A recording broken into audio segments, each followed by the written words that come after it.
La Motte-Chandonnier, un château romantique du 19e. En 1932, il est détruit par un incendie. Une association veut le sauver de la ruine. Pour l'instant, il est à l'abandon. Nous voici dans la cour centrale du château. Vous avez ici le bâtiment de l'entrée avec l'horloge. Les arbres maintenant font partie intégrante du château. Donc on a lui qui sort et qui donne sur les douves, qu'on voit qui a un petit peu déplacé les meneaux, mais voilà, il s'est intégré dans le château. C'est ce qui plaît à pas mal de monde. C'est ce petit côté conte de fées. L'association a lancé une campagne de financement participatif. Grâce à ce site, on peut même devenir copropriétaire à partir de 50 €. Ce Parisien a eu un coup de foudre en voyant les images. J'ai trouvé l'endroit féerique, magnifique, le projet super intéressant d'investir dans la remise d'aplomb d'au moins une partie du château. Et puis voilà, du coup je serai propriétaire de cette belle île avec un château au milieu, je trouve ça génial.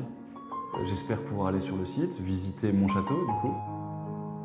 Comme lui, plus de 5000 personnes ont déjà fait un don, 380 000 € ont été récoltés. Il faut atteindre 500 000 € pour racheter le château au propriétaire. Objectif, le consolider et en faire un espace culturel. C'était un moyen de tendre la perche aux gens et de leur dire, voilà, vous pouvez vous acheter un petit bout de château, lui offrir un nouvel avenir économique et c'est grâce à vous que cela peut être possible. En France, un quart des 44 000 monuments classés seraient en mauvais état et près de 5% en péril. Au château de la Sey, le financement participatif est devenu un réflexe, car les travaux sont permanents. Ici, un mur menace de s'effondrer. Et puis on se dit, si vous tirez trop fort, ça va... tout va tomber sur nous. C'est la 3e fois que les propriétaires lancent une campagne de dons. Oui, c'est la dernière restauration qu'on a faite. Ça nous a coûté personnellement, de l'argent qu'on a mis nous-mêmes, 100 000 € qu'on a été obligé d'emprunter. On a réussi à récolter en crowdfunding, en 2 opérations successives, 45 000 €. Bruno Blanchard habite à quelques kilomètres de là. Il a donné 2 000 €. Pas pour devenir copropriétaire, mais tout simplement pour participer à la restauration du château, qu'il apprécie depuis toujours. C'est-à-dire que vos 2 000 € sont où ?